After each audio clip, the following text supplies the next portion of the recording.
अस्सलाम वालेकुम नाज़रीन, मैं हूं आपका मेज़बान मोहम्मद शाकिर सुल्तान और आप देख रहे हैं पीटीवी मुल्तान नेशनल।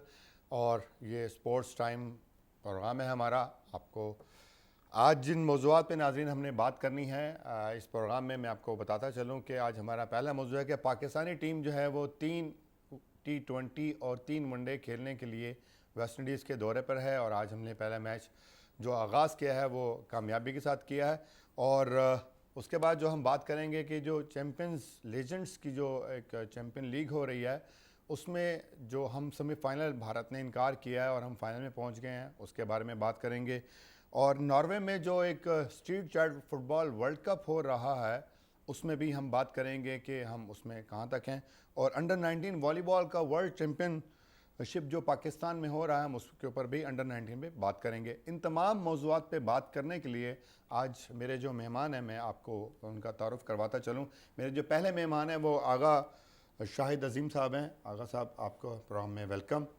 उसके साथ बैठे हुए हैं अब्बासी भाई, हर दिल पसंद शख्सियत हैं। अब्बासी भाई आपको भी प्रोग्राम में वेलकम। और उसके साथ बैठे हैं नदीम कैसर भाई, आपको भी प्रोग्राम में वेलकम।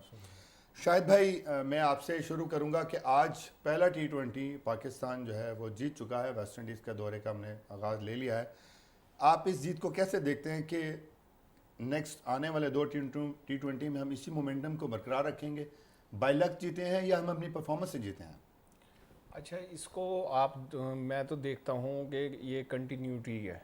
लास्ट मैच हम बांग्लादेश से जीते थे, उसके बाद हम ये दूसरा T20 अब वेस्ट इंडीज़ के खिलाफ खेले, यानी कि हमारा ये दूसरा लगातार T20 की जीत है।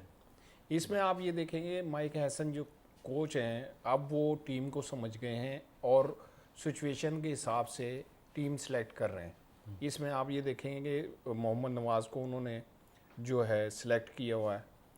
अच्छा, सुफियान मुकीम आ गए हैं, उन्होंने भी अच्छी परफॉर्मेंस दी, उनकी बॉलिंग अच्छी रही जिसकी वजह से स्कोर वो चेज़ नहीं कर सके।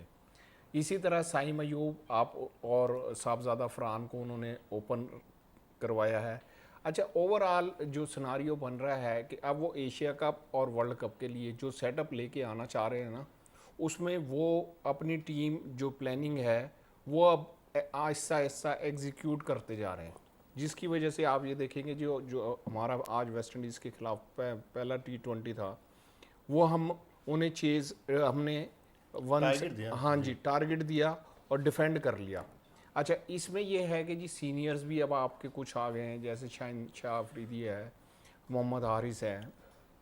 इसके साथ ही इसका भी बड़ा अच्छा इम्पैक्ट पड़ता है। हसन अली को खिलाया नहीं है आज। 41 रन दिए हारिस रऊफ ने आज 4 ओवर हर में। वो देखें उसकी जितनी पेस है ना, उसका T20 में ये है कि रन्स ज़्यादा देता है वो। लेकिन विकेट भी इकॉन कोई नहीं ली ना आज। वो चलें, अब दो अभी तो हैं T20, लेकिन एक उसकी जो पेस है और एक उसका जो नाम है उसकी वजह से अपोजिशन पर है ना बड़ा फ़र्क पड़ता है और आपकी टीम में भी कॉन्फिडेंस ज़्यादा रहता है, बूस्ट करती है टीम। तो साइम अयूब ने आज बड़ी अच्छी इनिंग्स खेली, क्योंकि ये पिच जो था ना स्लो पिच, इसे जी क्रिकेट की लैंग्वेज में कहते हैं स्लो पिच था, कि बैट्समैनों को इतना एग्रेसिव खेलने का मौका नहीं मिल रहा था। तो साइम अयूब ने बड़ा कैलकुलेटेड इनिंग्स खेली जिसकी वजह से हम बड़ा अच्छा टोटल कर सके और उसको जो बॉलर्स को डिफेंड करने का मौका मिला। और इस पे ये है कि जी पाकिस्तान वेस्ट इंडीज़, क्योंकि T20 में मैं समझता हूँ कि बड़ी एग्रेसिव टीम है और T20 में हैरान कन रिजल्ट देते हैं। 8 मैच आप मुसलसल आ चुके हैं वैसे वो हैरान कौन टीम। नहीं, ये अब उनका ये देखे ना कि जी चेंजिंग, हम जैसे हमारी टीम में भी चेंजिंग हो रही है, उनकी टीम में भी चेंजिंग चेंजिंग हो रही है। अच्छा, फिर उनका ये है कि जी उनका प्लेयर का अपना बयान आया था कि जो बल्कि लारा का बयान था कि जो वेस्ट इंडीज़ की जर्सी है ना उसकी इज्जत बेतौकीर हो गई है। वो वजह वो ये कहते हैं कि जी जितनी लीग्स ये प्लेयर्स खेल रहे हैं ना हमारे वेस्ट इंडीज़ वाले, उनकी तवज्जो उसी तरफ है, वो अपने मुल्क की नुमाइंदगी करना कोई फ़ख्र आप समझ ही नहीं रहे। चलें वो तो फिर। इसकी वजह से अब ये देखें चेंजिंग, अब वेस्ट इंडीज़ अच्छी टीम है। अब आप ये नहीं कह सकते कि जी 8 मैच हार गई तो हमसे मुसलसल, हमसे भी 2 मैच दोनों टीमें बैलेंस हैं, दोनों टीमों में चेंजिंग बहुत ज़्यादा है। हमारा ये है कि बॉलिंग जो है वो ज़्यादा एक्सपीरियंस्ड है। और इसमें ये है कि बैटिंग में भी एक्सपीरियंस है, वो अफगानिस्तान में तो फ़खर T20 खेल चुके हैं फ़खर जमान। नहीं, फ़खर मैं वही फ़खर का नाम ले रहा था ना, कि फ़खर के अलावा आपके जो बैटिंग लाइन है, साइम अयूब है, खुद सलमान अली आगा हैं, और बाकी जो दूसरे हैं, तो इनमें अभी इतना वो पोटेंशियल जो है वो T20 का आहिस्ता आहिस्ता आहिस्ता आहिस्ता उनमें पैदा हो रहा है। और वो आप ये देखें कि जी परफॉर्म कर रहे हैं। साइम अयूब, फ़खर जमान, साहबजादा फरहान, सलमान अली आगा, ये आपकी टॉप बैटिंग ऑर्डर है, जिसमें मैं समझता हूँ हसन नवाज भी आप ऐड कर लें उसमें। हसन नवाज ने भी आज 20-22 किया है। 18 बॉलों पे 24 किया है। हाँ जी।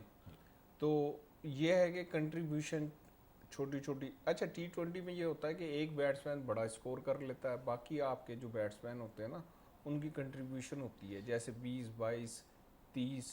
अब आप ये कहना चाह रहे हैं कि जो विनिंग है हमारी, जो एक कंप्रिहेंसिव विनिंग है, हम परफॉर्मेंस से जीते हैं। अब आसिफ भाई 8 T20 मुसलसल वेस्ट इंडीज़ दूसरी दफ़ा हार चुकी है, और टीम में जिस तरह अभी शाहिद भाई ने भी कहा कि शफलिंग हो रही है, खिलाड़ी बन रहे हैं, आप क्या कहते हैं कि जो जीत हुई है ये पाकिस्तान को कितना कॉन्फिडेंस देगी, क्योंकि आप बांग्लादेश से हार के आ गए हैं? शुक्रिया शाकिर साहब। दूसरी बात ये कि पहली बात मैं आपको बताऊं कि ये जो दोनों टीमों का ना, आप समझो तजर्बाती टीम समझ लें कि ये T20 वर्ल्ड कप की तैयारियों में दोनों टीमें लगी हुई हैं। अब उस पर शेफलिंग नए खिलाड़ी, दोनों तरफ नए खिलाड़ी जा रहे हैं और दोनों तरफ नए खिलाड़ी हैं। और सबसे बड़ा जो वेस्ट इंडीज़ का खाली ये नहीं है, आप उनके 19 मैच देख लें, आखिर इसमें 2 में फतह हासिल की है, उन्हें 17 में नाकामी का सामना करना पड़ा है। ये वेस्ट इंडीज़ का अपना प्रोफाइल में आपको बता रहा हूँ। पाकिस्तान की जीत है, जो आज पाकिस्तान ने बैटिंग लाइन में चेंज किए, वो मेरे लिए हैरान कुन है। उसकी वजह यह है कि कप्तान तो नीचे आ गए 6ठे नंबर पर, फिर विकेट कीपर जो बल्लेबाज है उसे आप 8वें नंबर पर भेज रहे हैं, ठीक है। तो ये चेंजिंग ना T20 वर्ल्ड कप के लिए मुझे ख्याल से सूदमंद नहीं साबित होगी। अच्छा, मेरे लिहाज से ना, जैसे किसी दौर में सरफराज ने अपनी बैटिंग लाइन चेंज की थी, उसके बाद रिजल्ट पता लगा सरफराज टीम से बाहर हो गए। तो ये मुझे वो मिसाल मुझे ना आप शायद सामने आ रही हो कि ये हारिस विकेट कीपर है, हारिस को 8 नंबर भेजा जा रहा है। इसका क्या मतलब होता है? इसका मतलब शायद ये हो रहा है कि अब वो नेक्स्ट उसमें जो आ रहा है 11 से बाहर हो जाएंगे। मैं एक मिसाल दे चुका हूँ कि विकेट कीपर सरफराज है, उन्होंने अपनी बैटिंग लाइन चेंज की बतौर कप्तान, तो पता लगा कि जी वो अगली दफ़ा टीम से बाहर हो गया। तो ये मुझे ऐसा हारिस का लग रहा है। दूसरा ये, पाकिस्तान ने इस बार बॉलिंग के लिहाज से ज़बरदस्त बॉलिंग की है कि पाकिस्तान का जो सबसे बड़ा कमज़ोर गैप बॉलिंग था ना, वो 7 से 15 ओवर था। अब आसिफ भाई 6 ओवर में 46 स्कोर दिया था पाकिस्तान और कोई आउट नहीं था। जी, पाकिस्तान, उनकी जो 50 पहली बनी थी ना, 6.5 में उनकी 50 बनी है वेस्ट इंडीज़ की, लेकिन अगले जो 4 ओवर थे, 10 ओवर, उसमें 13 रन पाकिस्तानी बॉलर्स ने दिए, मोहम्मद नवाज और सुफियान मुकीम। यानी कि उन्होंने अपने जो बॉलिंग है ना, वो चेंज जब की है, तो आपको वहाँ पे इतना बड़ा वेस्ट इंडीज़ को गैप पड़ गया ना कि उस जैसन होल्डर जैसों की बल्लेबाजी भी ना वो टीम को कामयाब नहीं दे। ये फर्स्ट टाइम ऐसा हुआ है कि जो 7 से लेकर 15 तक ओवर है, मिडल ओवर है, जिससे पाकिस्तान हर दफ़ा ना कोई विकेट ले सका है, और सबसे ज़्यादा रन इसी ओवर्स में पड़ते हैं, मिडल्स ओवर्स में। इस बार पाकिस्तान ने रन्स भी कम दिए हैं और विकेटें भी मिडल ओवर, वरना आप ओपनिंग देख लें, 72 रन की तो ओपनिंग है, वेस्ट इंडीज़ की तो ओपनिंग है। तो इस लिहाज से मैं कह रहा हूँ पाकिस्तान बॉलिंग के लिहाज से, और सिर्फ अब अच्छा फिर भी मैं आपको बताऊँ, आगा भाई ने भी ये कहा कि सीनियर्स आ गए हैं, तो मैंने उन्हें बताया कि 40 रन दिए हैं। अच्छा सीनियर्स के हारिस राउफ सीनियर्स है, हारिस राउफ तो PSL से अभी तक बाहर नहीं निकले, वो समझेंगे लीग ही मैच है, और वो उस पर 4 ओवर में 41 रन देकर उसने जैसे होल्डर रन के साथ जैसे किया ना, वो बनता है। हारिस राउफ, मैं मुस्तकबिल में अगर हारिस की यही कारकर्दगी रही ना, तो T20 वर्ल्ड कप में मैं उन्हें नहीं देख रहा। लेकिन यहाँ फिर भी मैं आपको बताऊँ कि आज भी T20 वर्ल्ड कप पाकिस्तान के 7 बॉलर खेले हैं। सलमान अली आगा ने बॉलिंग नहीं कराई, लेकिन 6 अपना बॉलर आजमाए हैं, जिसमें आपके साइम अयूब भी कामयाब रहे हैं एज ए बॉलिंग, सुफियान मुकीम भी कामयाब रहे हैं, शाहिन शाह अफरीदी बहुत अरसे बाद टीम में आया, लेकिन वो भी 4 ओवर में 27 रन, 1 विकेट, अच्छा रहा। लेकिन हारिस रऊफ, मैं कह रहा हूँ ये मुसलसल नाकाम है। हारिस रऊफ के 4 ओवर में 40+ रन देना। सलमान मिर्जा का क्या कसूर था? यही मैं आपको बता रहा हूँ कि यही हारिस रऊफ की जगह जो ले सकता है ना, वो सलमान मिर्ज़ा लिया, क्योंकि सलमान मिर्ज़ा ने पहली सीरीज़ में जो बांग्लादेश के ख़िलाफ़ थी उसमें 7 विकेटें ली थी और सबसे ज़्यादा वो पाकिस्तान के अच्छे बॉलर साबित हुए थे। मैं यहाँ देख रहा हूँ कि हारिस रऊफ़ की जगह अगर इसी तरह ये इसी सीरीज़ में यही तसलसल आना हारिस रहा तो वो 6 मुल्क की सीरीज़ जो आ रही है पाकिस्तान, अफगानिस्तान और बांग्लादेश की, तो मैं हारिस रऊफ़ की जगह यूएई की हारिस रऊफ़ की जगह सलमान मिर्ज़ा को देख रहा हूँ। नदीम भाई आपने सुन लिया, बासी भाई कह रहे हैं कि जो अब मतलब हारिस रऊफ़ का है वो शायद आने वाले 2 में पता लग जाएगा कि वो आगे है ही नहीं है। आपसे मेरा सवाल यह कि सुफियान मुकीम एक दफ़ा फिर टीम में इन हो चुके हैं और आज उन्होंने अच्छी बॉलिंग भी करवाई, जैसे अभी ये बासी भाई ने बताया। आप इस जीत को कैसे देखते हैं? बिस्मिल्लाहिर्रहमानिर्रहीम जी, बहुत शुक्रिया। सबसे पहले तो मैं उसी बात की कंटिन्यूटी करूँगा कि जैसे डिस्कस हो रहा है और आज ये सवाल सलमान अली आगा से भी किया गया कि हारिस का batting order, Mohammad Haris wicket keeper का। एक्चुअली हुआ ये है कि जब साहिबजादा फरहान आए तो पिछले मैच में बांग्लादेश के ख़िलाफ़, तो उस वक्त उस मैच में फ़खर जमान आउट थे, तो वही कम्बिनेशन वही रह गया था। तो इस दफ़ा उन्होंने एक ही कम्बिनेशन में जो बैटिंग ऑर्डर में तब्दील किया, फ़खर जमान को उनकी जगह ले आए और मोहम्मद हारिस को वो नीचे ले गए, जो मेरा ख्याल है इस नंबर पे तो विकेट कीपर 8वें नंबर पे तो विकेट कीपर का नंबर नहीं होता।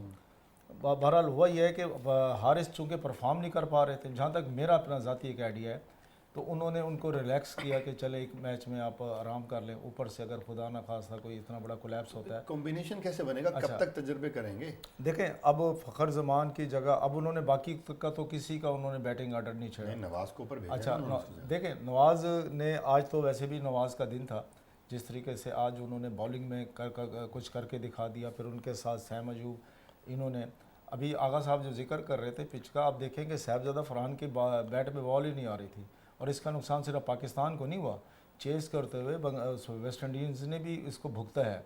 और वही हुआ पाकिस्तान के स्पिनर्स ने, जिस तरीके से आप देखेंगे जब पाकिस्तान के 150 के करीब आगे पीछे विकटें गिरी है ना, तो उस वक्त समझ आ रही थी कि शायद ये 160 पे भी ना जाएं, लेकिन वो फ़हीम अशरफ और उन्होंने बाद में जिस तरीके से तेज़ खेल के उन्होंने किया और हारिस ने एक ही बॉल पे छक्का भी लगा दिया, तो बहरहाल इससे 178 रन उन्होंने कर लिए और ये एक माकूल उस तक पहुंच गए थे। जिस बॉल पे उन्होंने छक्का लगाया, नॉर्मली उस बॉल पे वो आउट भी होते हैं। जी जी, देखें बात यह है कि ज़्यादातर आउट होते हैं। अच्छा, आखिरी एक बॉल मिले तो उन्होंने ऐसे ही खेलना था, वो तो शुरू में भी ऐसे ही खेलते हैं।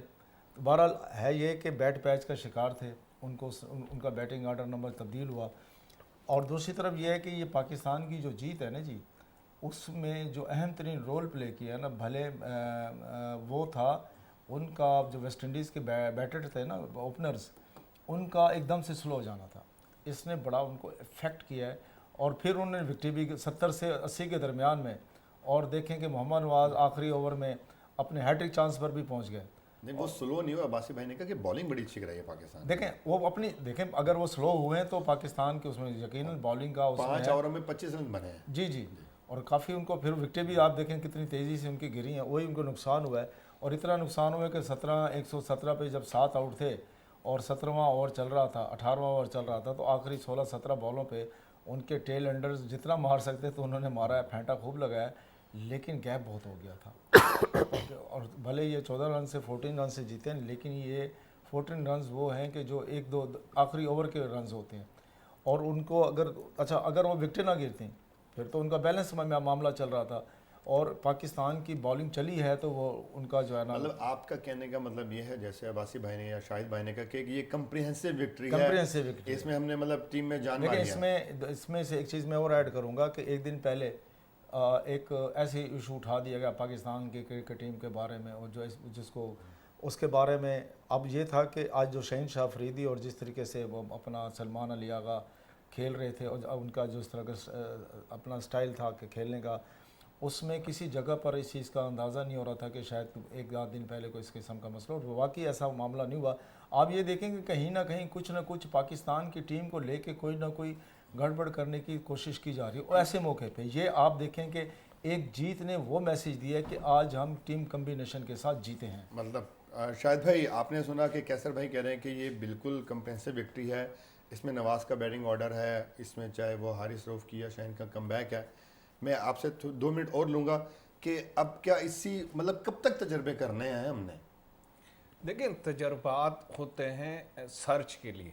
सर्च का मतलब ये है कि जी किसी पोजीशन पे आप जो चाह रहे हैं सॉरी जो चाह रहे हैं वो प्लेयर आपको नहीं मिल रहा, पिक नहीं हो रहा। अब आप मोहम्मद हारिस का कह रहे हैं कि जी उसको 8वें नंबर पे भेज दिया। अब आप टॉप बैटिंग ऑर्डर में देखें कि जी कहाँ वो एडजस्ट होता था, नहीं हो सकता था ना। अच्छा, फिर सिचुएशन के लिहाज से कोच ने और कप्तान ने फैसला करना होता है। एक तो हम चेज़ नहीं कर रहे थे, इसलिए मोहम्मद हारिस की पीछे आना हमें इतना कोई वो नहीं फर्क नहीं पड़ रहा। नहीं, रन 178 देखें कम तो नहीं है ना, और इस स्लो पिच पे। और वो साबित भी हुआ है कि पाकिस्तान ने जो डिफेंड किया है रन्स मैच जीते हैं, डिफेंड करके ही जीते हैं ना। वो उसकी वजह आप ये देखें कि अगर आप मोहम्मद हारिस को ऊपर भेज भी देते ना इस पिच पे, मुझे नहीं लगता कि वो दो चार यानी जिस तरह उन्होंने शॉट्स खेली हैं उसके बाद वो कोई बड़ा स्कोर करने में कामयाब होते हैं। कैसर भाई कह रहे हैं कि फॉर्म वापस आ गई है एक छक्का मारने से। वो उन्होंने जिस तनाजुर में कहा है ना, उन्होंने सही कहा है कि एक बॉल पे या तो वो आउट हो सकते थे या मैक्सिमम रन्स बना सकते थे। तो उन्होंने वो उनका मैक्सिमम उनका वो आ गया। अब आप ये टीम कम्बिनेशन देखें कि टीम कम्बिनेशन आपका बांग्लादेश 178 आपने थर्ड T20 में किया और डिफेंड किया और जीत गए आप।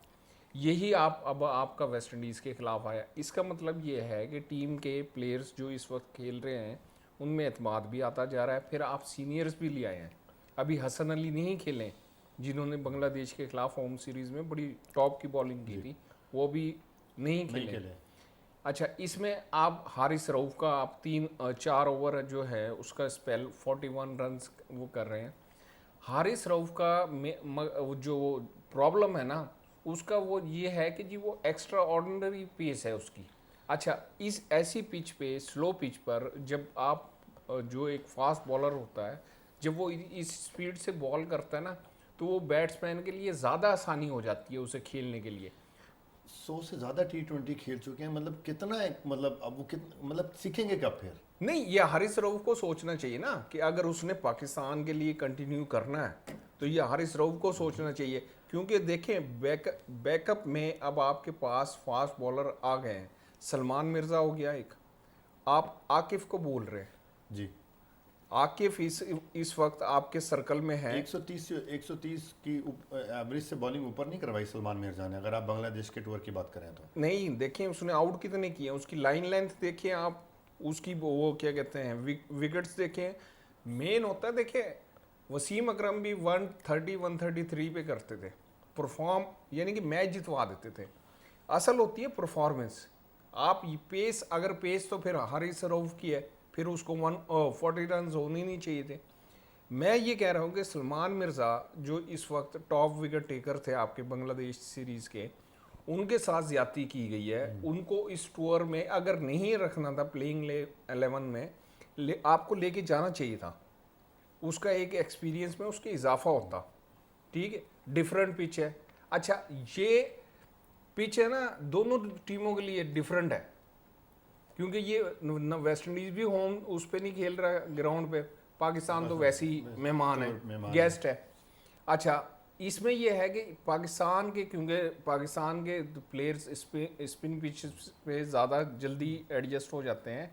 ये फ़र्क आपको सिर्फ इस मैच में नज़र आएगा कि पाकिस्तान ने ये जो मैच जीता है एक्सपीरियंस के साथ जीता है। बैट्समैन जो एक्सपीरियंस्ड इनके हैं उन्होंने विकेट को जल्दी रीड कर लिया और अपनी लिमिट में रह के उन्होंने बैटिंग की, जिसकी वजह से अच्छा वेस्ट इंडीज़ की जो एकदम क्लैप्स हुए हैं ना, वो यही हुआ है कि वो पिच को समझे बगैर अपनी नेचुरल गेम्स और स्ट्रोक्स खेलने में चले गए, जिसकी वजह से आप देखेंगे जी उनकी विकेट्स बड़ी जल्दी गिरी हैं।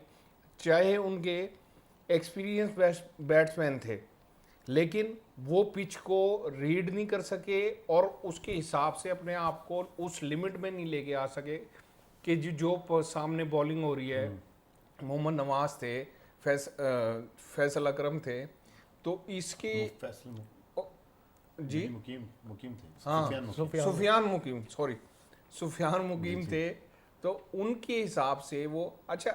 अब आप ये देखें कि जी मैं टीम प्लानिंग में आप ये पाकिस्तान ने जब टॉस हुआ है उससे पहले ही पिच रीड कर लिया था, जिसकी वजह से सुफियान मुकीम भी लेफ्ट आर्म स्पिनर, ठीक है।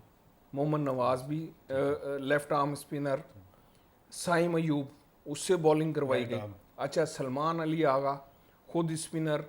अच्छा, ये फ़खर जमान ये भी लेफ्ट आर्म स्पिन, यानी कि उन्होंने अपने 2 बॉलर उन्होंने टॉप के रखे फास्ट बॉलर, और उसके बाद उन्होंने तकरीबन ऑलराउंडर टीम बनाई। 9 जो प्लेयर थे आपके वो ऑलराउंडर थे, जिनसे आप देखें साइम अयूब से अचानक सलमान अली आगा ने बॉल करवाए हैं, उसने मैच फंसा के 1 विकेट भी ले लिया और मैच जितवा भी दिया। ठीक है, मैं आपसे बात करूंगा। अब्बासी भाई, खौफ था आपको लगता है कि सलमान अली आगा जो हमारे कप्तान हैं वो खौफ की वजह से नीचे आए हैं? नहीं, आज मुझे ना कप्तान की ना कुछ समझ नहीं आई। मैं ना हैरत मुझे इस बात पे हुई है, ठीक है तजर्बे है, लेकिन जब उन्होंने मोहम्मद नवाज को टॉप पे भेजा ना और ख़ुद बॉटम में आ गए, तो मुझे समझ नहीं, ये कप्तान चाहता है। फिर हारिस जो है ना, हारिस ओपनर है, 1 डाउन पोजीशन पे खेलता रहा। वो 8वीं पोजीशन में मोहम्मद हारिस ने ना PSL में खेला है ना डोमेस्टिक क्रिकेट में खेला है, ठीक है ना। अच्छा, मोहम्मद नवाज फिर बैटिंग लाइन में तो नाकाम हुए ना, जब आपने चौथे नंबर पे मोहम्मद नवाज को भेजा है, 5वें नंबर पे, तो बैटिंग लाइन तो वो नाकाम हो गए। तो हारिस को अपना, फिर आपकी बैटिंग लाइन 2 डाउन 3 डाउन बनती है, आप 6ठे नंबर पर आ रहे हैं, तो आप फिर आप बॉलिंग भी कराते हैं। आज आपने बॉलिंग भी नहीं की, ठीक है ना। इस टाइम भी पहले T20 में पाकिस्तान के 7 बॉलर्स खेल रहे थे, ठीक है ना। तो इसका मतलब आप एक दूसरा रेगुलर स्पिनर्स भी टीम में शामिल कर सकते थे। गो पाकिस्तान मैच जो ये जीता है ना, या तो वेस्ट इंडीज़ ने एक्स्ट्रा 14 रन दिए हैं, पाकिस्तान 14 रन से जीता है ना, तो वेस्ट इंडीज़ ने एक्स्ट्रा रन 14 दिए हैं वो, या तो पाकिस्तान एक्स्ट्रा वो 14 रन की जरूरत जीता है, या जो मिडल ओवर्स है ना 7 से लेकर और 15 तक, उससे पाकिस्तान ने जो अच्छी कारकर्दगी है मैच उससे जीता है। वरना ओपनिंग में 72 रन की ओपनिंग और फिर एंड में जिस तरह वो खेले हैं, अगर वो रन्स का गैप ना आता ना तो वेस्ट इंडीज तो जीत चुका था ये मैच। मतलब आप ये कहना चाह रहे हैं, मेरा सवाल सिंपल सा ये भी था कि अब सलमान अली आगा अगले मैच में एक ब्रेव कप्तान के तौर पे नजर आएंगे? नहीं, ब्रेव कप्तान, जीत हमेशा ये नहीं होती कि ब्रेव की है, लेकिन अगर ये हार जाते तो यही कप्तानी तनकीद का बाइस भी बनती। क्योंकि देखें ना, जो जिस तरह उन्होंने बांग्लादेश में खेला है, बहुत स्लो खेला है, आपको पता ही होगा कि 23 बॉलों पे 13 स्कोर बनाया उन्होंने, तो T20 में 23 बॉलों पे 13 रन तो नहीं बनता ना एज ए कप्तान। यही मैं कह रहा हूँ, अगर बतौर कप्तान देखा जाए ना, तो बतौर कप्तान बाबर आजम का जो T20 स्ट्राइक रेट है ना वो 146 है और सलमान अली का 130 है, ठीक है ना। तो आप कप्तानी की रूह से देखा जाए तो सलमान अली आगा तक अभी भी स्ट्राइक रेट लो है, ठीक है ना, और वो कप्तान की हैसियत से वो खेल रहे हैं। लेकिन फिलहाल जो देखा जाए वो बतौर कप्तान तो ताहाल तो कामयाब हो रहे हैं, लेकिन जो उनके अगले 2 मैचेस में देखें उनकी क्या प्लानिंग होती है या अपना कोच की क्या प्लानिंग होती है। लेकिन बहरहाल ये है कि आज के मैच में ना सलमान अली आगा मुझे कोई अच्छे अंदाज में फिट नज़र नहीं आए बतौर कप्तान। नदीम भाई, अभी आपने बात सुन ली कि सलमान अली आगा इनको अच्छे नहीं लगे। अब क्या ये जो देखें, अभी शाहिद भाई ने भी ये बात की है कि अब एक मोमेंटम सेट होने के लिए जा रहा है। सही। मेरा सिंपल सवाल सही है कि कितनी सीरीज लगेगी कि मोमेंटम कंप्लीट सेट हो जाएगा और हमें एक वर्ल्ड कप के लिए या एशिया कप के लिए टीम मिल जाएगी? देखें जी, अब तो जो कुछ इन्होंने पिछले 2-3 महीने से खासकर PSL के बाद इन्होंने प्लान करना था वो कर चुके हैं। कप्तानी का भी फैसला कर चुके हैं और साथ ही जो माइक हैसन आ गए हैं वो भी आ गए हैं। अब उनकी मुशावरत से ही उन्होंने एक कप्तान को, एक तो बंदा चुन लिया कि कप्तान हमारा यही होगा, इसी के ज़रिए एशिया कप खेला जाएगा, इसी की कप्तानी में जो T20 वर्ल्ड कप है वो भी यही लग रहा है अगर ये फिट रहे तो। अगर तो अब दूसरी तरफ बात यह है कि जो कम्बिनेशन ये बनाने चाह रहे हैं ये यंगस्टर्स का कम्बिनेशन होगा, और जहाँ तक मेरा ख्याल है कि आपको हारिस नज़र नहीं आएंगे। ठीक है, मतलब आप आने वाले टूर्स में हारिस को नहीं देखा, हारिस रऊफ की मैं बात कर रहा हूँ। जब वो चले थे तो वो पिचेस कुछ और थी जिन पिचेस पर उन्होंने परफॉर्म करके दिखाया था। एक दूसरे नंबर पर बात यह है कि अब जैसे हमने चैम्पियन ट्रॉफी में तनकीद की थी कि इन्होंने बॉलिंग कम्बिनेशन क्या बना दिया था और किसको कहाँ खिला दिया था, उसमें फ़िटनेस का बहुत बड़ा इशू था जिसमें फ़खर जमान भी और उसके पहले सैम अयूब भी अनफिट हो गए थे। अब आप ये देखें कि टीम दोबारा उसी रिदम में आ रही है जिस रिदम में चैम्पियन ट्रॉफी से पहले कुछ उन्होंने परफॉर्म करके दिखाया था, ख़ासकर सैम अयूब के अनफिट होने से पहले। अब सैम अयूब दोबारा बॉल और बैट दोनों से परफॉर्म करने लग गए हैं। ठीक है जी। अच्छा, अब ये है कि अगर हारिस को खिलाना है तो बिल्कुल 5वें नंबर से ज़्यादा उसको नीचे नहीं भेजना चाहिए। मोहम्मद हारिस नहीं तो साहिबजादा फरहान भी तो विकेट कीपिंग कर लेते हैं ना, बेसिकली तो विकेट कीपिंग का इशू आ रहा है, या तो साहिबजादा फरहान को बाहर कर दें या मोहम्मद हारिस को बाहर कर दें। देखें, परफॉर्मेंस तो नहीं आ रही उनकी। बात यह है कि अब मोहम्मद हारिस को उन्होंने एज ए कप्तान बी टीमों में बहुत सारी जगहों पे उसको उन्होंने वो किया है, उसको आजमाया है, उसको चांस दिया है। तो अब उसको कौमी टीम में जब लेकर आए तो मुझे नहीं लगता कि उनके जहन में ये होगा कि हमने मोहम्मद हारिस पे जितना पैसा या जितना टाइम खर्च कर दिया है हमने ऐसे कर दिया। नहीं, उन्होंने जितना टाइम उस पर लगाना था, अब जब उनकी टीम में जगह बन गई है तो ये जगह तो उनकी यही रहेगी। हाँ, ये है कि सलमान आज के जैसे मैच था ना, मैं अब उसी पॉइंट की तरफ आता हूँ, अगर सलमान अली आगा ने इसी तरीके से खेलना था तो अपनी जगह पे बेहतर था कि मोहम्मद नवाज को भेज देते, मोहम्मद नवाज से पहले अपना हारिस को भेज देते, और पीछे तो संभालने के लिए खड़े हुए थे ना मोहम्मद नवाज और ख़ुद भी थे।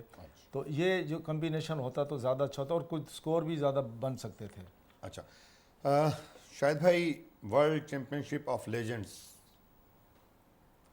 अगेन इंडिया ने इनकार कर दिया पहला सेमीफाइनल खेलने से और हम फाइनल में पहुंच चुके हैं। अब हमारा मैच साउथ अफ्रीका के साथ होगा। वजह क्या बनी है? शायद आप इसे डर गए हैं?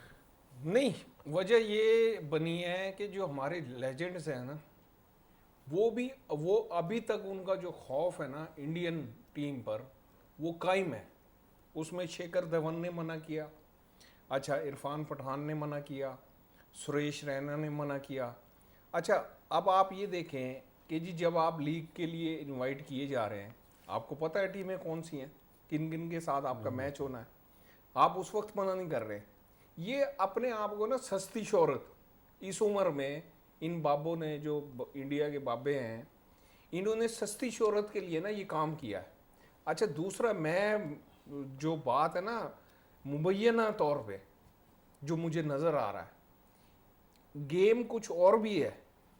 मैच ना खेलना प्लेयरों का ये गेम को किसी और तरफ भी लेके जाता है। ठीक है, चैंपियंस लीग हो रही है, आप 2 मैच सेमीफाइनल भी नहीं खेल रहे, लीग मैच भी नहीं खेल रहे। अच्छा, इंडिया जो है आपको पता है कि वैसी गढ़ है कैप्चर करने में प्लेयर्स को। मेरा तो जो ऑब्जर्वेशन है कि इंडिया का ये 2 मैच ना खेलना, क्या पता उन्हें इस लीग से ज़्यादा अमीर करते। नहीं देखिए, ठीक है, हम नहीं एक टॉपिक कहीं और चला जाएगा। टॉपिक देखिए, ऐसा क्यों कर रहे हैं? आप रीजन दे ना।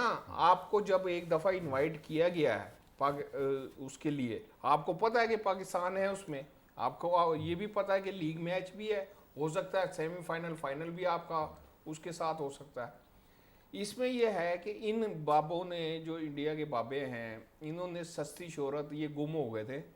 ठीक है, अपने क्रिकेट कैरियर के बाद गुम हो गए थे ये।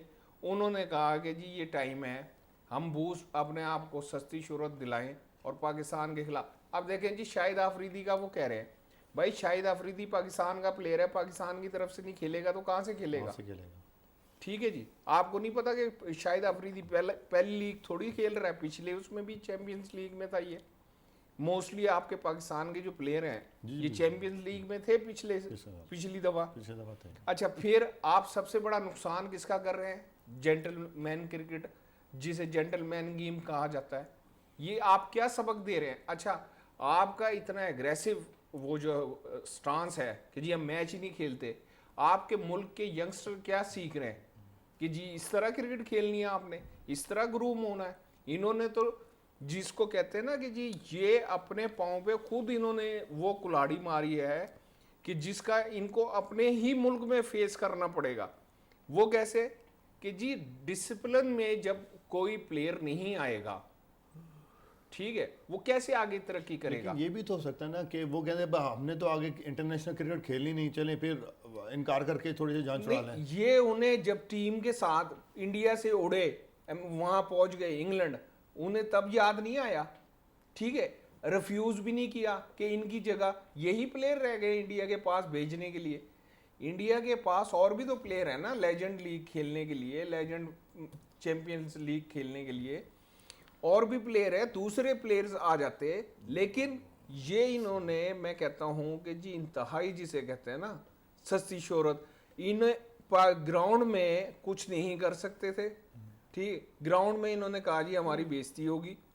और दूसरी बात यह है कि हमें इस काम से मैच खेलने से ज़्यादा शोहरत मिलेगी, उन्होंने इस काम को ज़्यादा तरजीह दी। अच्छा चले लीग मैच नहीं खेल रहे आप, यार आप कम से कम अपने मुल्क के लिए सेमीफाइनल तो खेल लें।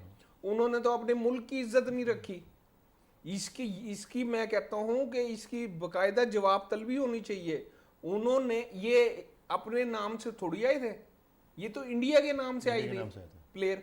इनके जर्सी उतार दे, ये स्टेडियम में नहीं घुस सकते, मैं सही बता रहा हूं। आप जब मुल्क की नुमाइंदगी कर रहे होते हैं, सब चीजें आपकी बैक पे चली जाती हैं, फिर आपने मुल्क के प्राइड को देखना है। इन्होंने तो इंडिया को वो बेइज्जत कराया है, यानी कि वो जैसे हमने जंग में राफेल गिराए थे ना, तो पाकिस्तान ने इंडिया के ये जो वो थे ना जाली राफेल, इन्हें चैंपियंस लीग में उड़ने भी नहीं दिया, एयरपोर्ट पे खड़े खड़े तबाह कर दिया। आप नहीं, मैं सही बता रहा हूं। नहीं, आप इसकी लॉजिक क्या है कि आपको जब इनवाइट किया जा रहा है तब इनकार कर दें, आप पहले इनकार कर दें ताकि वो दूसरी टीम तैयार करके भेज दे। अब्बासी भाई, सस्ती शोहरत, अभी आपने शाहिद भाई का बड़ा एग्रेशन देख लिया क्योंकि ये सस्ती शोहरत हासिल करने के लिए उन्होंने ये सारा काम किया। आप क्या कहते हैं कि ये कब तक ऐसा चलेगा? शाकिर साहब, पाकिस्तान और भारत के जहाँ जंग हुई थी ना, तो फील्ड मार्शल आसिम मुनीर की क़यादत में जो पाकिस्तानी फ़ौज ने दुश्मन को जो मात दी थी ना, वो अभी तक मात सर पर सवार है। खौफ इतना तारी है ना आज भारत को कि वो हर मकाम पे ना इसे मुंह की खानी पड़ रही है, हर मकाम पे, और स्पोर्ट्स पे तो खास तौर पे। मैं कहा स्पोर्ट्स के मकाम पे, और ये डर ही खौफ था जो उन्होंने मैच जो ना बाइकआउट किया या खेलने से इनकार किया, ये वो नहीं कि मैच से बाइकआउट। दरअसल वो जंग का शिकस्त का जो खौफ है ना, वो भारतीय अवाम और भारतीय खिलाड़ियों के ना अभी सर पर से निकला ही नहीं है। वो इतने डरे हुए ना पाकिस्तान से। और शाहिद खान अफरीदी जिन्होंने लाले, और शाहिद खान अफरीदी पाकिस्तानी है, पाकिस्तान के हक में बयान देंगे, पाकिस्तानी फ़ौज के उसमें बयान देंगे, तो भाई उसकी वजह से क्या आपने वो करना, ठीक है ना। आपने सिर्फ स्पोर्ट्स मैन है, आप खेल पे दे, और स्पोर्ट्स मैन सिर्फ खेल को खेलता है और इसमें खेल की जीत होती है। बात अभी क्या कहते हैं शाहिद भाई ने भी की कि जब आप रिप्रेजेंट करते हैं और जब आप जर्सी पहनते हैं तो फिर आप एक खिलाड़ी नहीं होते, आप एक मुल्क की तरफ से खेल रहे होते हैं, मुल्क को रिप्रेजेंट कर रहे होते हैं। नहीं, खौफ आप में, अच्छा मैं जब से पाकिस्तान ने जंग जीती है ना, पाकिस्तान खसूसन खेल में ना पाकिस्तान का मोराल बुलंद इतना हुआ है कि वो हर जगह का मकाम पे कामयाबी के झंडे गाड़ रही है। और उसमें यह है कि इतना खौफ है ना कि एक ग्राउंड में पाकिस्तानी जर्सी पहनी हुई है और अपना ना वो सिक्योरिटी ने वो से ना खिलाड़ी को यानी कि शायकीन को ग्राउंड से बाहर निकाल दी, यानी उस ग्रीन शर्ट का उन्हें इतना खौफ हो गया है। आज उन्होंने माफ़ी भी मांगी है कि जो अब हमने पाकिस्तानी, ठीक है ना, निजात के साथ जो किया है, यानी पाकिस्तान का खौफ पूरी दुनिया में इतना चढ़ चुका है ना कि इंडिया तो हर सूरत बाइकआउट करना उसका बनता है, क्योंकि अगर वो ये टीम में खेल लेते ना तो वही डर और खौफ उन्हें इबरतनाक शिकस्त से दो चार करता। नदीम भाई, आपने सुन लिया कि शाहिद भाई ने कहा है कि सस्ती शोहरत चाहिए थी, और अब्बासी भाई ने कहा है कि बेसिकली पीछे इसकी वो जंग थी जो हमने जीती है। आप क्या कहते हैं कि ये कब तक मतलब हम इन चीज़ों में उलझे रहेंगे और कब तक क्रिकेट को इन चीज़ों से पाक नहीं करेंगे? देखिए, मैं आगा भाई और मोहतरम अजहर भाई की बात को आगे बढ़ाऊंगा, इसको कंक्लूड करूंगा। उन्होंने बंदे ही ऐसे सिलेक्ट किए जिनको वो हम कहेंगे कि आपने नहीं खेलना, वहाँ जाकर उनकी अपनी इज़्ज़त भी कोई नहीं है। तो ये ऑलरेडी एक प्री प्लान के साथ आए थे कि हमने पाकिस्तान के साथ वो अपनी उसी जो खिसियानी बिल्ली खंबा नोचे, वही जैसे राफेल गिरे और उसके बाद जैसे अब्बासी भाई ने कहा कि उन पर खौफतारी हो गया। अब भी उन पे ये था कि अगर पाकिस्तान के साथ हम यहाँ पर हार गए तो हमारा जो है ना कहीं कुछ भी नहीं बचेगा। पहले मैच में तो उन्होंने कहा जी शाहिद अफरीदी की वजह से, भाई शाहिद अफरीदी ने तो जवाब दिया था गौतम गंभीर के बयान का, तो उसके वक्त बनता भी था, तो उस वक्त बयानबाजी तो चलती है। स्लेजिंग जिसको कहते हैं, स्लेजिंग तो मैचों के दरमियान में चल रही होती है। जो आपको याद होगा कि एक दफ़ा रिचर्ड को जब वसीम अकरम ने छेड़ा था तो वो बल्ला लेके पहुंच गया था, उसके उधर पहुंच गया था। अच्छा, ऐसे ही जैसे मियां दाद का मामला था कि वो विकेट कीपर वो बॉलर से पूछता था, जो एक भारतीय क्रिकेटर भी कहते हैं कि वाक़या भी बार बार सुनाते हैं कि तेरा रूम नंबर क्या है। तो स्लेजिंग तो चलती रहती है। बात यह है कि ये प्री प्लान इनका था। हाँ मज़ा है कि आप एशिया कप में भी पाकिस्तान के ख़िलाफ़ ना खेलें। मर्दानगी तो आपकी ये होगी, या अगर आपने कुछ करके बड़ा दिखाना है तो अपने ही मेज़बानी में आप कहेंगे जी अच्छा, इस चक्कर में इन्होंने अपनी मेज़बानी भी खो दी है। ठीक है, अब पाकिस्तान ने भी इनको मुंह तोड़ जवाब देना शुरू किया है। वो जो एक स्टैंड लिया था चैम्पियन ट्रॉफी के मौके पर, अब इनको उसके असरात सामने आ रहे हैं कि पाकिस्तान अब वो पुराने वाला पाकिस्तान नहीं है कि ठीक है जी आप आए हम आते रहेंगे। अब जो पाकिस्तान स्पोर्ट्स बोर्ड ने भी एक लेटर निकाल दिया है, भले उसमें जैसे इस सेशन से पहले हमारी आपस में गपशप हो रही थी, मामला हो रहे थे, और अब्बासी साहब कह रहे थे कि जी ठीक है जी इसमें हमें चांस बनता था कि हम खेल सकते थे, वर्ल्ड कप के लिए क्वालिफाई हो सकता था, लेकिन साथ वो प्रो लीग का जो हमें अगला सेशन मिल रहा है इंशाल्लाह, चूँकि हमारी जो जंग है ना असूल पे जंग है, ये ऑलरेडी प्री प्लान करके आए थे कि सेमीफाइनल का ही फाइनल में भी पाकिस्तान के ख़िलाफ़ इन्होंने नहीं उतरना था। ये हुकूमती सतह पर जो उनका एक मामला चल रहा था ना, डिप्लोमेसी, क्रिकेट डिप्लोमेसी, अच्छा क्रिकेट डिप्लोमेसी में इन्होंने हमेशा मुँह की खाई है। आपको याद होगा कि मिड ऑफ 80s जब वो राजीव गांधी कर रहे थे, राजीव गांधी वाले तो ज़ियाउल हक यहाँ से चले गए थे और मैसेज जाके दिया था, तो उस वक्त भी इन्होंने मुँह की खाई थी। और फिर तो एक लेटर, माजरत आपकी बात, फिर तो एक लेटर ये भी लिखना चाहिए कि आईसीसी को कि अगर कोई भी टीम अगर खेलने से इनकार करे तो उसको 1 पॉइंट ना चाहिए, उसको 2 पॉइंट मतलब दूसरी टीम को देने चाहिए जिससे वो खेलना चाहते हैं। ये तो बेईमानी हुई है ना शुरू में, चूँकि स्पॉन्सर सारा इंडिया का था और उन्होंने अपना वो प्रेशर तो इस्तेमाल किया। अच्छा फिर भूख भी अपना भूखे इतने हैं कि वो अभी पॉइंट भी ना लो कि जी हमने विड्रॉ किया, हमारा हक ही नहीं बनता। उसी एक पॉइंट की वजह से, भीख की वजह से तो ये पहुँचे हैं सेमीफाइनल में, और इसी इंतज़ार में थे कि जी जैसे पहुँचेंगे दोबारा हम करेंगे। अच्छा हुआ यह है कि इनको अपनी ही उल्टी पड़ गई है, जिसमें वो सोच रहे थे कि पाकिस्तान के खिलाफ कुछ होगा, उल्टी इन्हें पूरी दुनिया से और सर झुका के निकले हैं और अपने मुंह छुपा के निकले। इससे ज़्यादा जिल्लत आपका कहने का ये सिलसिला चलता रहेगा। शायद भाई नॉर्वे का पाकिस्तान स्ट्रीट चाइल्ड जो है वो पहली दफ़ा तो फाइनल जीत के आए थे, फिर 2 दफ़ा रनर अप, इस दफ़ा भी वो, आप क्या समझते हैं कि इस दफ़ा स्वीडन के साथ मैच है तो क्या बनेगा?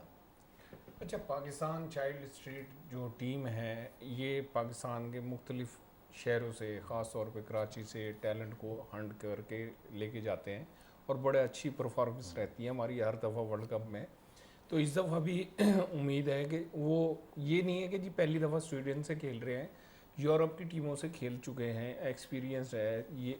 अच्छा, इसमें ये देखें कि जी हमारे पाकिस्तान में फ़ुटबॉल का जो खेल है वो आहिस्ता आहिस्ता तरक्की करता जा रहा है। अभी पिछले दिनों यहाँ पाकिस्तान में, मुल्तान में पाकिस्तान के लिए ओपन ट्रायल हुए हैं जिसमें तमाम यानी कि जी कोई 150-200 से ज़ायद बच्चे ने शिरकत की है। अच्छा, पाकिस्तान फेडरेशन के भी वो सिलेक्टर्स आए हुए थे उसकी वजह से। अच्छा, ये चाइल्ड एक वो, ये इसका ये इसलिए नाम रखा गया है कि जी जो चाइल्ड जो प्रॉपर एक फ़ुटबॉल क्लब या हालात की वजह से ना अपने नहीं आगे आ सकते, उसके लिए ये चाइल्ड वर्ल्ड कप रखा गया है। उसमें पाकिस्तान पार्टिसिपेट कर रहा है और उम्मीद है कि जी पाकिस्तान अच्छे रिजल्ट देगा माजी की तरह। मैं इसमें एक बात वो पिछले आपके एक क्वेश्चन में डालना चाहता हूँ कि देखें इंडिया जो भी इल्ज़ाम लगाता था ना, पाकिस्तान उसका मौक़िफ़ देता था। पूरी दुनिया ना उसको कहती थी कि जी थोड़ा सा यानी कि इसको वो अवॉइड करती थी, लेकिन पाकिस्तान का जो मौक़िफ़ था ना इंडिया की टीम के ना खेलने पे ना पाकिस्तान का साबित हो गया है कि पाकिस्तान जो भी मौक़िफ़ देता है ना किसी भी हवाले से, ठीक है, वो उसका सही होता है। गलत इंडिया ही है और इंडिया ही रहेगा। क्यों? उसने साबित कर दिया है कि उसके नज़दीक कोई चीज़ अहमियत की आमिल नहीं है। और ये जो टीम नहीं खेली ना, अगर इनका जो प्री प्लान अगर मंसूबा होता, अब आप ये देखें कि जी एशिया कप और वर्ल्ड कप इसमें भी ना खेलें ये, जैसे नदीम भाई ने कहा है कि जी मज़ा तो इसको दाल को तड़का जब लगेगा कि जब ये एशिया कप में ना खेलें और वर्ल्ड कप में भी ना खेलें। भाई बात यह है वो इंडिया के जो प्लेयर्स, जो इंडिया की टीम है ना वो खेलेगी, ठीक है, क्योंकि अगर वो नहीं खेलेगी तो वो एयरपोर्ट से बाहर भी नहीं जा सकेंगे। आपको ये गेम वो अपनी पर्सनल ज़ात के लिए नहीं खेल रहे हैं, मुल्क की नुमाइंदगी के लिए खेल रहे हैं। और मुल्क के पीछे उनका तो देखें आबादी ही 1.5 अरब है, हमारी 24 करोड़ है। अगर हमारी पाकिस्तानी टीम करती ये, आपका क्या ख्याल है कि हमारे ये 24 करोड़ अवाम छोड़ते? वो तो वो करते। अच्छा, दूसरा में फिर फुटबॉल पे आ जाते हैं कि जी फुटबॉल का अब पाकिस्तान में एक फीफा भी इसमें इंटरेस्टेड है और पाकिस्तान की अब एक बॉडी भी बन गई है जिसके तहत पाकिस्तान में ग्रास रूट लेवल पर फुटबॉल को मुनज़्ज़म किया जा रहा है और जिसके नताइज हमें आने वाले वक्तों में मज़ीद बेहतर हम मिले। इन्हीं बच्चों को क्यों नहीं शामिल कर लेते, इन्हीं बच्चों को क्यों नहीं ग्रूम कर लेते? पाकिस्तान पाकिस्तान फुटबॉल देखिए, जो अच्छा होता है वो आ जाता है, ठीक है। इसमें ये नहीं है कि जी आपके ज़रूरी नहीं है कि जी कोई अब जैसे ये हम गए हुए हैं वेस्ट इंडीज़ के खिलाफ, इसमें जिसकी बैड परफॉर्मेंस होगी वो माइनस हो जाएगा, जो अच्छा होगा वो चला जाएगा। इसी तरह पाकिस्तान फुटबॉल टीम में भी जिस पोजीशन पे जो प्लेयर चाहिए होगा, वैसे तो पाकिस्तान फुटबॉल टीम मेरे ख्याल से तो अभी तक अच्छा ही काम कर रही है, और उसमें यह है कि जिस पोजीशन पे अगर पाकिस्तान फुटबॉल टीम को चाहिए होगा वो पहले उसको कैंप में लेंगे, फिर उसकी ग्रूमिंग करेंगे और उसको पाकिस्तान का मौका देंगे नुमाइंदगी करने ठीक है। का। अब्बासी भाई, आप क्या कहते हैं, ये जो नॉर्वे कप है हम इंशाल्लाह जीतेंगे इस दफ़ा? नहीं, अपना हम जीत मैं पहले नहीं कह सकता, लेकिन जो स्ट्रीट चाइल्ड फुटबॉल है ना उसमें पाकिस्तान की परफॉर्मेंस हमेशा शानदार रही है। यानी अगर जब से ये स्टार्ट है और अब से लग रहा पाकिस्तान टॉप 4 की टीमों में रहा है, यानी कि वर्ल्ड कप जीता भी है, रनर अप भी रहा है, उन्होंने 3rd पोजीशन विक्ट्री स्टैंड पे भी आया, 3rd पोजीशंस भी हासिल किए है। यानी टॉप 4 की टीमों में ना दुनिया में पाकिस्तान गया है। और पाकिस्तान ओवरऑल देखा जाए ना, जब से ये स्टार्ट हुआ पाकिस्तान के बच्चों की ना इस इवेंट में पोजीशन हमेशा शानदार रही है। बेशक वो जीते, इवेंट जीते या ना जीते, परफॉर्मेंस हमें शानदार रही है। दूसरी बात ये पाकिस्तान हॉकी फेडरेशन की तकरीबन 3-3.5 साल बाद नई काबीना बनी है। सही है। पाकिस्तान फुटबॉल फेडरेशन के नए सदर या मुंतखब हुए हैं। अब लाज़मी नई बॉडी आएगी, उन्होंने कोई नए काम करने हैं।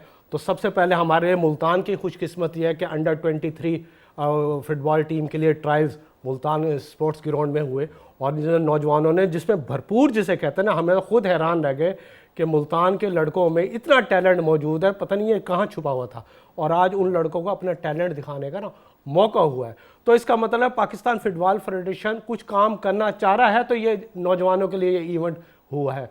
दूसरा, जब तक आप स्कूल लेवल, कॉलेज लेवल पर ये चीज़ें दोबारा से शुरू नहीं करेंगे ना, तब तक आपको निचली सतह पे आपको लड़के नहीं मिलेंगे। टैलेंट बहुत है, लेकिन उन्हें तलाश करने की बहुत ज़रूरत है। नदीम भाई, अभी आपने सुन लिया कि शाहिद भाई ने भी ये कहा कि नॉर्वे कप और फुटबॉल में हम आगे जाएंगे। अब्बासी भाई भी कह रहे हैं कि अभी मुल्तान में जो ट्रायल्स हुए हैं और उसमें बहुत सारा टैलेंट हमें मिला है।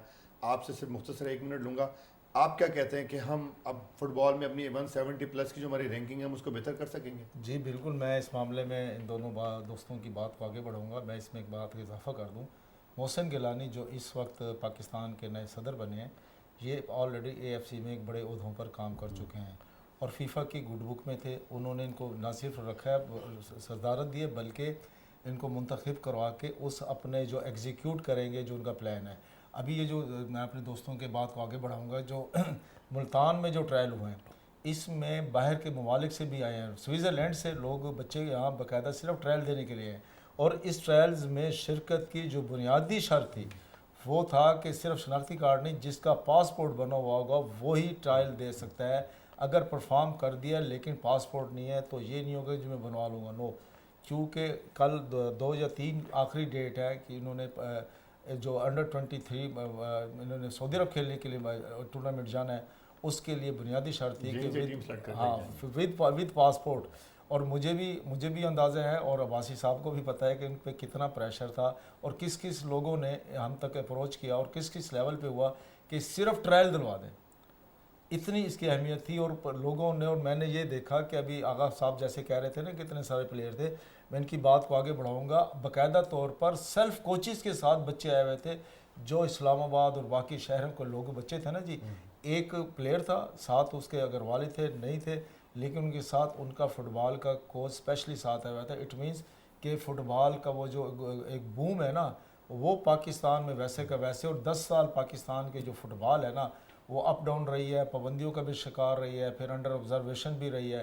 अब पाकिस्तान की फ़ुटबॉल को जिस तरीके से लेके जाना चाह रहे हैं उसमें उन्होंने सबसे अहम तरीन चीज़, अब्बासी साहब ही की बात को मैं आगे बढ़ाऊँगा कि उन्होंने फुटबॉल का स्कूल टूर्नामेंट ऑलरेडी प्लान किया हुआ है और उसके मुताबिक ही वो लेके जाएंगे। दूसरा हमें प्लस पॉइंट मिल जाएगा कि हमें जो स्ट्रीट चाइल्ड वाले हैं इनको भी ऐड कर ये भी ऐड हो जाएंगे इसमें। शाहिद भाई, under 19 volleyball world championship Pakistan का शानदार आगाज़ और शानदार खेल, आप क्या कहते हैं?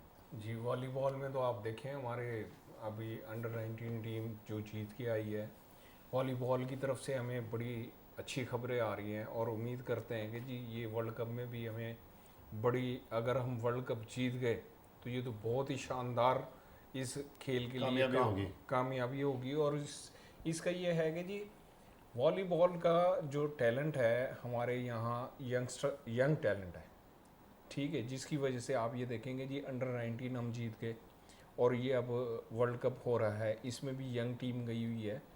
तो हमारे पाकिस्तान में किसी भी खेल में आप ये देख लें कि टैलेंट की कमी नहीं है, सिर्फ उसको डायरेक्शन चाहिए और एक थोड़ा सा पुश चाहिए, यानी कि कोचिंग उसकी प्रॉपर चाहिए, तो उससे नतीजे हमारे पाकिस्तान में किसी भी गेम में, ये इंडोर गेम है तो इसमें इंडोर में आप देखेंगे जी हमारा बड़ा अच्छा ये बात हो रही है कि इंडोर गेम से भी हमें वो रिज़ल्ट आना शुरू हो गए हैं जो हम आउटडोर गेम से हमें पता वो होता था। अभी वो जो हमारे जो हैं फुरकान पहलवान, वो वर्ल्ड में 2 मेडल्स जीत के आए हैं इंडोर, वो भी इंडोर गेम थी। तो मैं नहीं समझता कि पाकिस्तान किसी भी गेम में पीछे है, बस टैलेंट उसके पास बहुत ज़्यादा है और थोड़ी सी डायरेक्शन और पुश करके उसको वो निकाल सकते हैं। अब्बासी भाई, अंडर 19 वर्ल्ड आप क्या कहते हैं? अच्छा, पाकिस्तान ना पहले ये वॉलीबॉल सेंट्रल एशिया में पाकिस्तान बड़ा मजबूत था। सेंट्रल एशिया में उन्होंने ना सिल्वर मेडल भी हासिल किया 2023 में, लेकिन अब उन्होंने अपने आप को अपग्रेड किया, फिर एशियन टाइटल जीता और फिर आप देखें अब ये इतना बड़ा आलमी अब इवेंट खेल रही है और जिसमें पाकिस्तानी नौजवान अच्छी कारकर्दगी का मुजाहरा कर रहे हैं। लेकिन यहाँ मैं आपको बताऊँ कि एक मैच में पोलैंड के ख़िलाफ़ ना मैच में ना अंपायर ने ना जानिबदार का मुजाहरा किया था, जिस पे खिलाड़ियों ने एहतजाज भी किया, ऑफिशल्स पाकिस्तानी ऑफिशल्स ने भी एहतजाज किया। जो बर वक्त पाकिस्तान अपना ना वो एहतजाज उनका बाकायदा रिकॉर्ड हुआ और फिर अंपायर ने माफ़ी भी मांगी कि पोलैंड के खिलाफ जो पाकिस्तान का मैच था ना उस पर हमने ना तासुबाना रवैया क्या कॉन्फिडेंट है कि इंशाल्लाह इस खेल परफॉर्म हिडन खेल तो मुसलसल कामयाबी हासिल कर रहा है। वॉलीबॉल में तो पाकिस्तान से मैंने कहा ना सेंट्रल एशिया से शुरू हुआ था और अब आलमी सतह पे हो रहा है। इसका मतलब है आज पाकिस्तान में टैलेंट बहुत है। वही में बात ये अच्छे कोचेस, अच्छी सहूलियात और अच्छे इख्तियारात, ये बहुत चीज़ ज़रूरी है। नदीम भाई, 1 मिनट बताएं कि अब हम क्या, जैसे अब्बासी भाई ने कहा और शाहिद भाई ने कहा कि टैलेंट की कोई कमी नहीं है हमारे पास और इंशाल्लाह जैसे शानदार खेल का हमने आगाज़ किया, हम इसी मोमेंटम को बरकरार रखेंगे और जीत कर आएंगे। देखें, अगर हम वॉलीबॉल के सिर्फ टूर्नामेंट तक रहेंगे तो ये टूर्नामेंट हुआ, जैसे अंडर 19 हमने जीता, इस टूर्नामेंट में भी पाकिस्तान ने अपनी परफॉर्मेंस दिखाई है, तो आज हम एक सरकारी जगह पर बैठ कर इस मैटर को डिस्कस कर रहे हैं, ये उनकी अप्रिसिएशन है। लेकिन दूसरी तरफ मैं एक और मामले की तरफ ज़रा तो तवज्जो दिलाना चाहूँगा। अभी पाकिस्तान स्पोर्ट्स बोर्ड में एक मैटर डिस्कस हुआ है कि जो फेडरेशंस हैं उनके सदर की उम्र की हद क्या होनी चाहिए, वो 70 साल रखी गई है। यानी वो जो बाबे हैं 70 साल की उम्र में वो अपनी फेडरेशंस को भी चला सकते हैं। तो बाकी बात यह है कि प्रोफेशनलिज़म नज़र नहीं आ रहा पाकिस्तान की गेम्स में ओवरऑल। अभी आप देखें हॉकी ने जीता और ज़्यादा परफॉर्म करके दिखाया और एक बूम था जो सामने आया, लेकिन क्या उसको पाकिस्तान स्पोर्ट्स बोर्ड ने किया, बल्कि उल्टा उससे जवाबदेही तक की जा रही है और सरकारी तौर पर उनको कोई फंडिंग नहीं हो सकी। और अभी जैसे हम प्रो लीग अगर सीनियर में जाते हैं तो क्या हमारे पास इतना ऑप्शन होगा। इसी तरीके से जो वॉलीबॉल वाला मैटर है, मैं इसको ही डिस्कस करूँगा कि हमें अपनी वॉलीबॉल की टीम ने तो करके दिखा दिया और बता भी दिया कि हम भी खेलना जानते हैं और हमारी भी गेम है। जैसे कभी धप्पी बॉल होती थी, उसी की एक बड़ी किस्म है। तो हमारा ये है कि इंशाल्लाह हम जीतेंगे, आप ये कहना चाह रहे हैं? देखें, जीतने की उम्मीद क्या, उन्होंने जीत के दिखाया है और उन्होंने जितनी भी परफॉर्मेंस दे दी है ना विदाउट एनी पैनी, तो ये भी जो है ना बहुत बड़ी कामयाबी। जी नाज़रीन, आपने सुन लिया, जितने भी हमारे यहाँ पे मेहमान बैठे हैं उस सब ने ये तवक्कुआत कर लिया कि इंशाल्लाह जो वॉलीबॉल का वर्ल्ड चैम्पियनशिप है, इंशाल्लाह हम जीतेंगे। और जैसे हमने प्रोग्राम के शुरू में बात की थी कि चूँकि पाकिस्तान इस वक्त वेस्ट इंडीज़ के दौरे पे, और ये हमारे लिए बड़ा क्रुशल दौरा है क्योंकि हमने टीम बनानी है, तो आगा भाई ने भी यही कहा है, अब्बासी भाई ने भी यही कहा है और नदीम भाई ने भी यही कहा है कि इंशाल्लाह हम इस सीरीज़ को एक कमबैक सीरीज़ कंसिडर करेंगे और वेस्ट इंडीज़ से जीत कर दिखाएंगे। और जहाँ तक वर्ल्ड लेजेंड्स की बात है तो इंशाल्लाह फाइनल भी हम जीतेंगे। मेरे तमाम जो है क्या कहते हैं मेहमान, मैं आप लोगों का बहुत शुक्रगुजार हूँ कि आप इस प्रोग्राम में आए, और उम्मीद भी करता हूँ कि जितनी भी बातें आपने की हैं वो इंशाल्लाह उसमें कामयाबी भी मिलेगी और उन पे अमल दरामद भी होगा। तो नाज़रीन, ये था हमारा आज का प्रोग्राम। नेक्स्ट प्रोग्राम के लिए इजाज़त दीजिए अपने मेज़बान मोहम्मद शाकिर सुल्तान को। अल्लाह हाफ़िज़।